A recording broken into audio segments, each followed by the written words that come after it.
हा आहे मुंबईतील सर्वात महागडा स्कायवॉक। ग्रँट रोड येथे बांधण्यात आलेल्या या स्कायवॉकसाठी जवळपास 43 कोटी रुपये खर्च केले गेले होते। आता या स्कायवॉकची अवस्था पहा, ना देखभाल ना दुरुस्ती, कुठे छप्पर उखडलंय तर सरकते जिने बंद। आता हा सायनचा स्कायवॉक पहा, घाणीचं साम्राज्य, कुठे वायर लोंबकळतायत, इथंही लिफ्ट बंद। बोरिवलीचा स्कायवॉक तर फेरीवाल्यांची बाजारपेठ झाली आहे। इथंही अशा लाद्यांचे तुकडे हे वाट पाहत असतात, कधी तुमचा पाय यामध्ये पडतोय, तुम्ही अडखळून पडताय। काही स्कायवॉकवरती तर रात्री चालण्याचं तुम्ही चॅलेंज देऊ शकता, कारण इथं अंधारातून चालावं लागतं, तेही तुमच्या भरोशावर। अंधारात पडलात, काही लागलं तर तुमचं तुम्ही बघा। लाईट कशाला लागतोय? तुमच्या मोबाईलमध्ये दिले की टॉर्चची सोय, लावा तुमचा टॉर्च आणि चाला की, अशी ही परिस्थिती आहे। बरं, एक गोष्ट तर राहिलीच, आता या अशा स्कायवॉकवरती चालण्याचं चॅलेंज कोणी स्वीकारत नाही, मग इथं डेअरिंग करतात ते कोण? तर गर्दुल्ले। तुम्ही वापरत नाही, मग आम्ही वापरतो, इथं आमच्या अड्ड्यात कुणी यायचं नाही। हो, काही स्कायवॉक म्हणजे गर्दुल्ल्यांनाच प्रशासनाने विकलेत की काय, अशी परिस्थिती आहे। काय म्हणायचं या परिस्थितीला? जबाबदार कोण? मुंबईकर तर नक्कीच नाही, जबाबदार आहे ते प्रशासन आणि नियोजन शून्य कारभार। हे स्कायवॉक प्रकरण नेमकं काय होतं त्याची एकदा आठवण आपणच प्रशासनाला करून देऊ। रेल्वे स्टेशनच्या बाहेर पडतात जीव मुठीत धरून ओलांडणारे पादचारी दिसतात, त्यांच्यासाठी चालण्यासाठी जागा शिल्लक राहिलेली नाही, कारण जी जागा होती ती फुटपाथवरचं अतिक्रमण काही केल्या हटवता येत नाहीये, म्हणून त्यावरती नामी उपाय सुचवला गेला, हा स्कायवॉक। पादचाऱ्यांना सुरक्षित मार्ग मिळावा, वाहतुकीवरील ताण कमी व्हावा आणि अपघात टाळावेत म्हणून मुंबई आणि उपनगरांमध्ये तब्बल 36 स्कायवॉक बांधले गेले। यासाठी खर्च झाला सुमारे 200 कोटी रुपये। महामुंबईचा आकडा सांगायचा झाला तर तो याहीपेक्षा मोठा आहे। MMRDAने 2008 ते 2012 या कालावधीमध्ये स्कायवॉक उभारणीचा महत्त्वाकांक्षी प्रकल्प राबवला। मुंबई महानगर प्रदेशामध्ये MMRDAनं एकूण 39 स्कायवॉकची उभारणी केली। त्यानंतर हे स्कायवॉक पालिकेकडे हस्तांतरित केले, पण अनेक स्कायवॉकची योग्य निगा राखली गेली नाही। MMRDAने उभारलेल्या स्कायवॉकपैकी 24 हे फक्त मुंबई शहर आणि उपनगरामध्ये बांधण्यात आले, तर उर्वरित स्कायवॉक हे ठाणे, वसई, विरार, मीरा रोड, भाईंदर, उल्हासनगर आणि इतर शेजारील शहरांमध्ये उभारण्यात आले। या स्कायवॉकच्या उभारणीवरती MMRDAने किती खर्च केला? तर तब्बल 900 कोटी रुपये। आज रेल्वे स्थानकांना जोडणारे असे अनेक स्कायवॉक आहेत की ज्यांचा मुंबईकर मोठ्या प्रमाणामध्ये वापर करतायत, पण ते नाईलाज असतो। स्कायवॉकवर असणारी दुर्गंधी, वाईट अवस्था, बेघर गर्दुल्ल्यांची हुल्लडबाजी, फेरीवाल्यांमधून वाट काढत त्यांना प्रवास करावा लागतोय, कारण बोलणार कोण आणि तुमचं ऐकणार तरी कोण? कारण इथं या स्कायवॉकची जबाबदारी घ्यायलाच कोणी तयार नाही। म्हणूनच हे स्कायवॉक आता भंगारात तरी काढून टाका, अशी भावना मुंबईकरांची झाली आहे। कल्पना करा, ज्या स्कायवॉकवरून हजारो लोक रोज चालतात त्याच ठिकाणी जमिनीखाली पोकळी तयार झाली असेल, फरशी अचानक कोसळण्याची शक्यता असेल, तर तो मार्ग सुरक्षित कसा म्हणायचा? स्कायवॉकवर झालेल्या दूरध्वनी कंपन्यांच्या टॉवरच्या जंजाळामुळे काही ठिकाणी आग लागल्याच्या घटनाही घडल्या होत्या।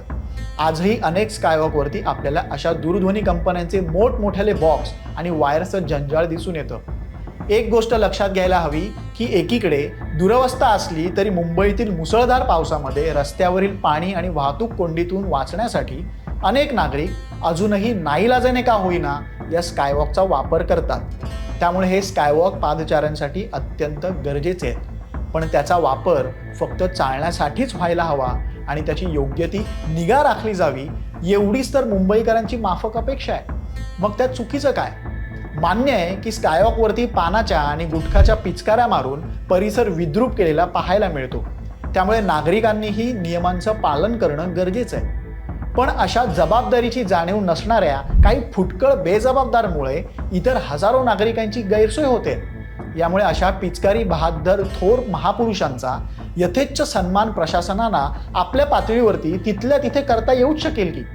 गरज आहे फक्त इच्छाशक्तीची, कारण अस्वच्छता, असुरक्षितता आणि गैरसोयीमुळे सुरुवातीला वापर होत असलेले स्कायवॉक हळूहळू बंद होऊ लागले। मग रिकाम्या पडलेल्या जागेचं पुढे काय होतं? तर अतिक्रमण। मुळात स्कायवॉकचा उद्देश होता लोकांना सुरक्षितता देण्याचा, पण जर लोकांनाच तिथे जाण्याची भीती वाटत असेल तर हा प्रकल्प यशस्वी म्हणता येईल का? सायनमधील स्कायवॉक हे त्याचं मोठं उदाहरण आहे। अवस्थाच इतकी खराब झाली आहे की तो बंद ठेवण्याची वेळ आली। स्थानिकांच्या म्हणण्यानुसार गुन्हेगार आणि इतर असामाजिक कृत्यांच्या तक्रारी वाढू लागल्या. रखडलेली देखभाल, अस्वच्छता आणि संरचनात्मक प्रश्न यामुळे स्कायवॉक वापरण्याची संख्या कमी होत गेली. आज अनेक नागरिक विचारतात, जर वापरच होत नसेल तर कोट्यवधी रुपये खर्च करण्याचा अर्थ काय? हा पैसा कुणाचा? करदात्यांचा, मुंबईकरांचा, म्हणजे आपल्या खिशातून गेलेला पैसा. मग या पैशातून उभारलेल्या प्रकल्पाची देखभाल का झाली नाही? वेळीच दुरुस्ती का झाली नाही? वापर कमी होत असल्याचं लक्षात आल्यानंतर सुधारणा का केल्या गेल्या नाहीत? आणि सर्वात महत्त्वाचं, प्रकल्पाचं नियोजन करताना प्रत्यक्ष प्रवाशांच्या हालचालींचा अभ्यास झाला होता का? कारण आज अनेक तज्ज्ञ सांगतात इन्फ्रास्ट्रक्चर उभारणं महत्त्वाचं असतं, पण त्याहून जास्त महत्त्वाचं असतं ते लोक वापरतील का याचा अभ्यास. याचं उत्तम उदाहरण म्हणजे विक्रोळीचा स्कायवॉक.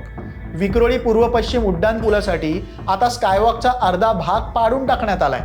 त्यामुळे येत्या काही दिवसांमध्ये तोही भंगारात निघाल्यास आश्चर्य वाटायला नको. मुंबईत अनेक ठिकाणं अशीही आहेत की जिथं गरज नसताना उगाच स्कायवॉक बांधले गेले. त्यात याही स्कायवॉकचा समावेश होतो. खरं तर हा विषय फक्त स्कायवॉक पुरता मर्यादित नाहीये. मुंबईत अनेकदा असं होतं, मोठा प्रकल्प जाहीर होतो, कोट्यवधी रुपये खर्च होतात, उद्घाटन होतं, फीत कापली जाते, फोटो सेशन होतं, पण काही वर्षांनी त्या प्रकल्पाची देखभाल करण्यासाठी ना पुरेसा निधी असतो ना पुरेशी इच्छाशक्ती.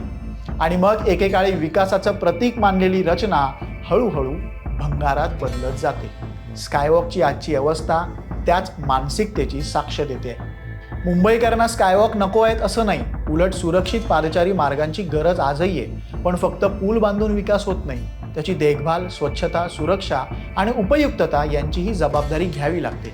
त्यामुळे जे स्कायवॉक आज प्रवाशांसाठी उपयुक्त ठरत आहेत तिथं काय करायला हवं, तर सर्वात आधी स्वच्छ केले गेले पाहिजे. तिथं पुरेसा उजेड राहील याची व्यवस्था असणं, स्कायवॉकचे एंट्री आणि एक्झिट हे फेरीवाल्यांपासून मोकळे करणं आणि ते मोकळे राहतील यासाठी कायमस्वरूपी सुरक्षा रक्षक नेमणं.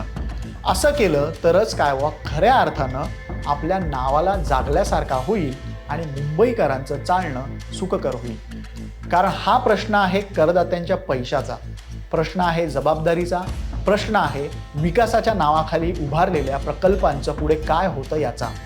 पण सध्या तरी मुंबईतले हे स्कायवॉक आज एकच प्रश्न विचारताना दिसत आहेत, आमच्यावर खर्च झालेले 900 कोटी रुपये नेमके गेले कुठे?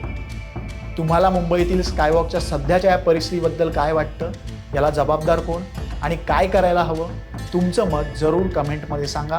व्हिडिओ आवडला असेल तर शेअर करा. मुंबईशी निगडीत बातम्या अपडेटसाठी लोकमत मुंबईचं यूट्यूब चॅनल सबस्क्राईब करा. फेसबुक, इन्स्टा पेज फॉलो करा. धन्यवाद.